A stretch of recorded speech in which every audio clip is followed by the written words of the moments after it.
윤석열 전 대통령이 내란 재판에 4회 연속 불출석하며 법원이 궐석 재판 진행을 결정했습니다. 내일 김건희 여사 영장 심사를 앞두고 김건희 특검팀은 김 여사 순방 목걸이 논란과 관련해 서희건설을 전격 압수수색했는데요. 임주혜 변호사와 함께 이야기 나눠봅니다. 안녕하십니까? 네, 안녕하세요.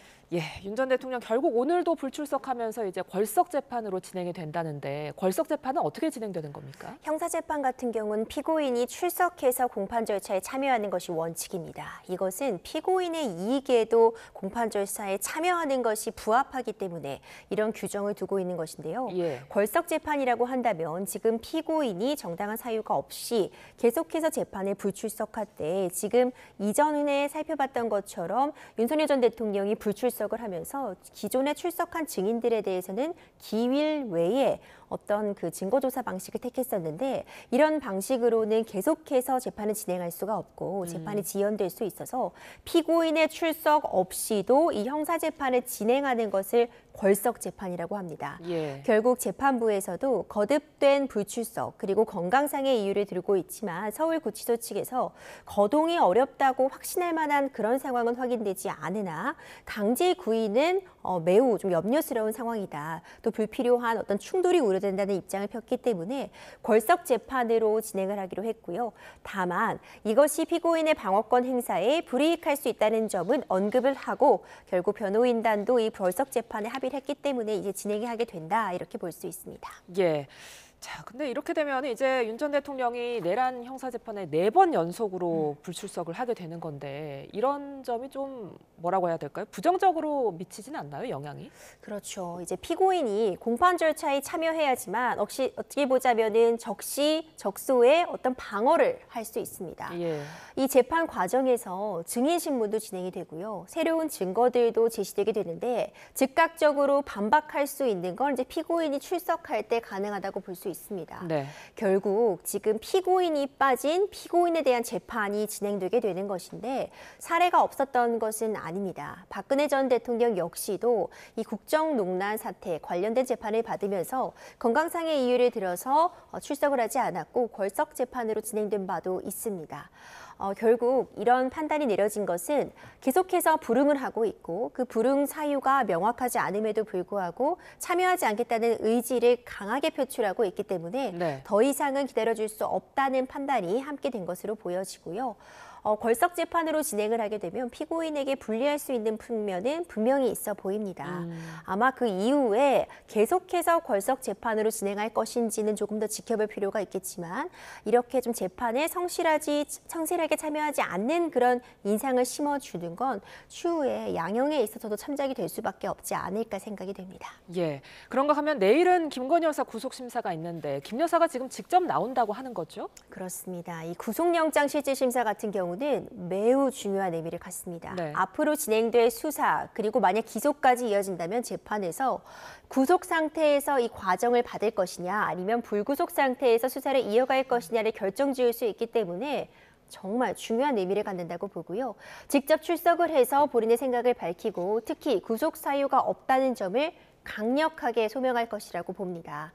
원칙적으로는 수사나 이 재판 과정은 불구속 상태에서 받는 것이 원칙이라고 할 수 있습니다. 다만 증거인멸의 우려가 있다거나 도주의 우려가 있을 때는 구속 상태에서 이 과정을 받게 되는 것인데 결국 증거인멸의 우려가 있느냐 그리고 범죄 혐의가 어느 정도 소명되었느냐 이 부분을 두고 특검과 김건희 여사 측 양측이 첨예하게 대립할 것으로 보이고요. 김건희 씨도 직접 출석을 해서 관련해서 강력하게 수사에 성실하게 임하고 있었으며 앞으로도 수사에 임할 예정이었는데 특검 측이 무리하게 구속영장을 청구했다는 부분을 강력하게 주장하지 않을까 생각이 됩니다.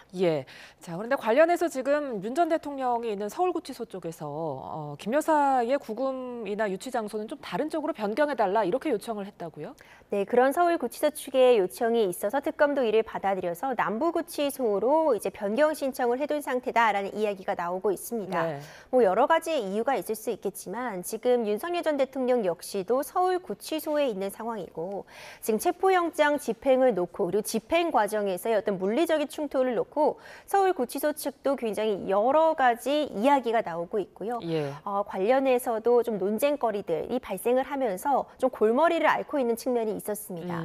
그런 상황에서 김건희 여사까지도 서울구치소에 있게 되면은 이제 안전한 구치소의 관리 측면 부분이라던가 아니면 구치소 앞이 지나치게 소란해질 우려 그리고 어떤 인력 부족 문제 이런 부분들이 좀 복합적으로 고려되지 않았을까 이렇게 생각이 되고 예. 별다른 사정이 없다면 이 변경 신청은 받아들여지지 않을까 생각이 됩니다. 예.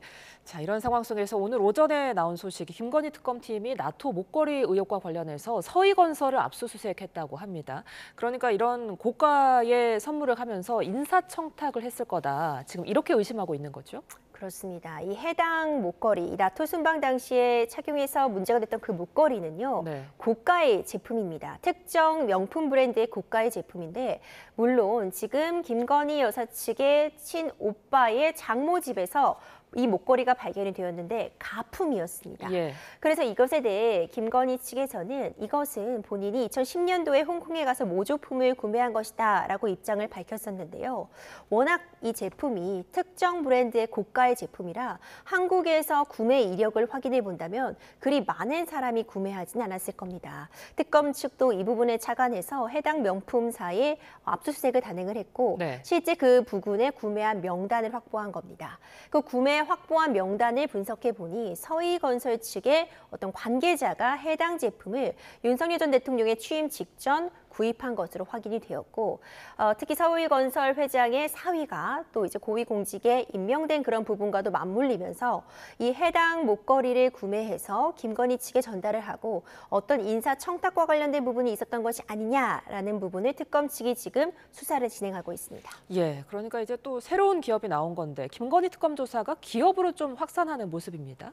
그렇습니다. 사실 여러 기업 총수들도 지금 참고인 신분으로 소환에 응하고 있는 상황이었는데요. 관련해서 여러 의혹들이 쟁점이 되고 있습니다. 특히 일명 이제 집사 게이트라고 해서 김건희 측의 최측근이라고 볼 수 있는 그러니까 집사의 역할을 담당했던 사람이 투자한 관여하고 있는 회사에도 대기업들이 굉장히 막대한 투자를 단행하였고 심지어 특정 주식만을 고가에 사줌으로써 우리가 흔히 엑싯이라고 하는 막대한 차익을 누리게 해주었다라는 부분들이 의혹으로 제시가 되면서 기업 선상으로 수사가 확대되고 있는데 서희건설 같은 경우에도 새롭게 등장한 기업이라고 볼 수 있습니다. 네. 특히 나토 순방 당시 참여한 목걸이가 일단 특검 수사 과정에서 가품으로 밝혀지면서 이번에 구속영장을 청구하면서는 그와 관련된 부분이 빠져 있는 것으로 전해지고 있는데 구체적으로 서희건설이 구매한 그 물증, 그 영수증, 그 구매 내역과 그래서 그 목걸이가 어디로 갔는지 같은 부분들은 압수수색 과정이나 아니면 수사 과정을 통해서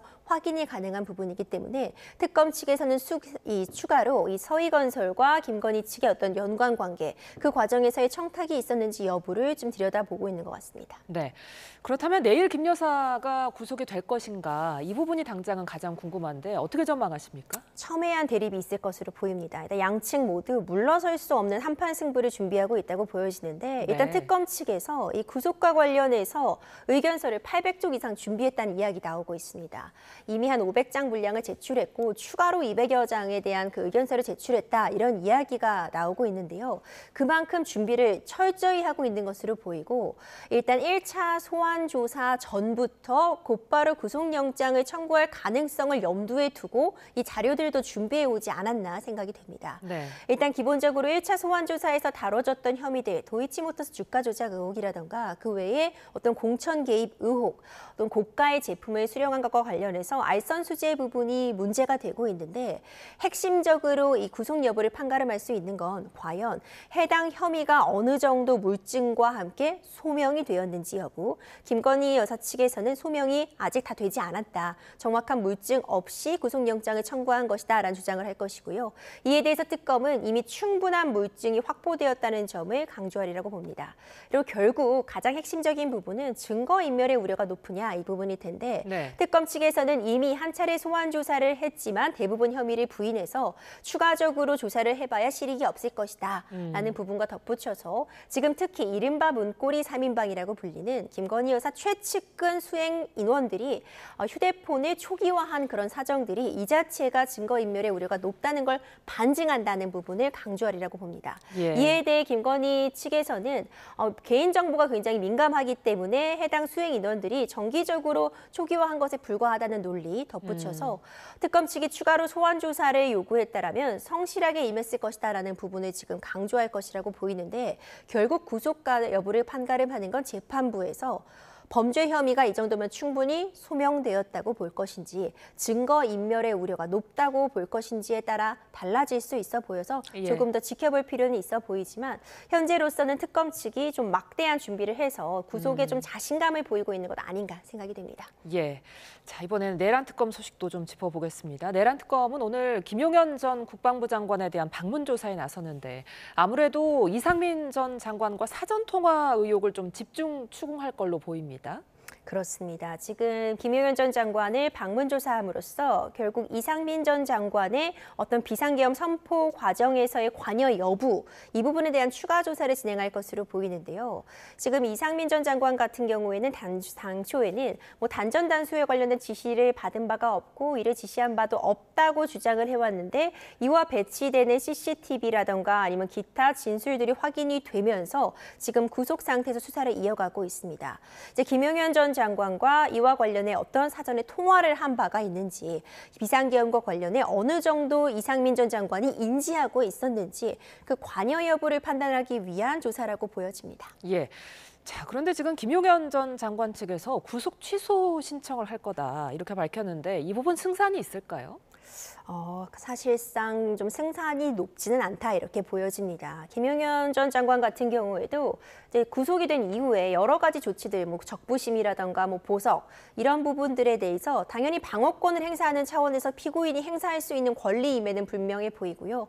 구속 취소 역시도 윤석열 전 대통령의 구속 취소 결정이 있었던 것처럼 이제 방어권 행사 측면에서 가능한 조치이기는 하나 구속 취소가 그렇게 쉽게 이루어지는 것은 아닙니다. 예. 이제 구속 사유가 지금 재판이 진행되는 와중에 없어졌다는 부분을 입증해야 되는 것인데 어떤 사정 변경이 있다고 보기는 좀 어려워 보이고요. 기타 귀속 자체가 잘못됐다라는 부분이 입증될 만한 별다른 증거가 없어 보여서 현재로서는 인용될 가능성은 매우 낮아 보입니다. 예, 그런가 하면 내란 특검은 지금 계엄 해제와 관련해서 국민의힘 지도부의 개입이 있었는지 여부도 수사하고 있는데요. 조경태 국민의힘 의원을 참고인 신분으로 불러서 조사하고 있고 오늘 오후에는 김예지 의원을 불러 조사를 한다고요? 그렇습니다. 오늘 오전에 이미 조경태 의원에 대한 참고인 조사가 진행이 되었는데 결국 이 비상계엄을 해제하는 해제 의결을 하는 과정에서 국민의힘 의원들이 이 국회에 들어와서 해제 표결에 참여하는 것에 어떤 방해를 받은 것은 아닌가 이 부분과 관련해서 국민의힘 지도부의 개입이 있었던 것은 아닌가를 중점적으로 보고 있습니다. 네. 조경태 의원 같은 경우에는 표결에 참여를 했고 이런 부분들을 봤을 때 과연 어떤 외압을 받는다거나 이 회의에 참여하는 데까지 어떤 어려움이 있었는지 그날의 과정을 좀 소상하게 확인하기 위한 참고인 조사라고 보여집니다. 네, 지난 7일에 우원식 국회의장을 조사하기도 했는데 이때 새로운 내용이 좀 나왔을까요? 현재로서는 정확하게 어떤 부분들이 추가로 밝혀졌는지 확인이 어려워 보이지만 적어도 이와 관련해서 계속해서 참고인 조사를 진행하고 압수수색 등을 단행을 한다면 이 비상계엄이 해제할 수 있는 것은 국회의원의 권한이라고 볼 수 있는데 네. 누군가가 이것을 의도적으로 방해했다면 지금 특히 문제되고 있는 것이 국민의힘 지도부가 이제 의총 장소를 처음에는 국회로 했다가 여의도 당사로 했다가 다시 국회로 했다가 여의도 당사로 변경하는 그 과정이 껄끄럽지 못했다라는 이야기도 전해지고 있거든요. 네. 아마도 새로운 진술의 확보 여부와 덧붙여서 이와 관련해서 실질적으로 이 비상계엄 해제 표결 참여에 어떤 장애물이 있었는지 그 부분에 따라서 수사가 더 확대될지도 좀 가려질 수 있을 있으리라고 봅니다. 네, 이런 상황 속에서 민주당은 지금 윤 전 대통령의 체포영장 집행 거부 장면이 담긴 CCTV를 열람할 방침인데요. 서울구치소가 이 부분 열어줄까요? 어떻게 보세요? 아마도 법무부와 관련된 내용들에 대해서 좀 협의를 하고 조율을 하고 있는 과정도 거치고 있지 않을까 생각이 됩니다. 예. 지금 윤석열 전 대통령에 대한 체포영장 집행 과정에서 이 집행 인력들이 바디캠이라고 하는 몸에 장착하고 있는 어떤 영상 촬영 자체도 부탁하고 있었던 것으로 확인이 되고 서울구치소는 CCTV가 달려있는 공간이기 때문에 어느 정도 그 과정이 소상히 녹화가 되어 있으리라고 봅니다. 예. 그런데 지금 윤석열 전 대통령 측에서는 무리하게 집행을 함으로써 물리력이 사용되어서 어떤 다칠 뻔했다 이런 주장을 하고 있고 예. 오히려 특검 측에서는 극렬한 저항 때문에 체포영장의 적법한 집행이 방해받았다. 서로 평행선을 달리고 있거든요. 그리고 또 좀 특이하다고 볼 수 있는 건 양측 모두 지금 CCTV를 공개하라라는 입장으로 보이기도 합니다. 결국 최종적인 판단은 이런 정보 공개 청구에 대해 과연 이것을 밝히는 것이 어떤 실익이 있는지 내지는 국민들의 알 권리에 부합하는지 이것을 공개하였을 때 오히려 어떤 침해되는 기본권 같은 부분들이 있을지 이런 부분들을 좀 고민하고 있을 것으로 보이고요. 지금 촬영이 된 그 당사자라고 볼 수 있는 윤석열 전 대통령이 어떤 입장인지는 사실 변호인 중 일부가 이 공개를 지금 강력하게 요청을 한 상황이기 때문에 조금 더 확인은 필요해 보여서 예. 아마 오늘 방문했을 때 서울구치소 측이 어떤 대응을 하는지에 따라서 결론은 확인할 수 있지 않을까 싶습니다. 끝으로 짧게 이 CCTV 영상이 공개가 된다면 향후 윤 전 대통령 수사나 어떤 체포영장 시도 등의 변수가 될 수 있겠습니까? 이 영상이 공개된다고 해서 CCTV가 공개가 되었다고 해도 어떤 이 체포영장 집행에 어려움이 있는 거는 계속되는 똑같은 사정으로 보이기 때문에 특검 측도 무리하게 다시 또 영장을 발부받기보다는 곧바로 기소하는 방안 정도를 고려하고 있지 않을까라는 의견이 좀 힘을 받고 있는 것 같습니다. 알겠습니다. 오늘 말씀 여기까지 듣겠습니다. 임주혜 변호사와 함께했습니다. 고맙습니다.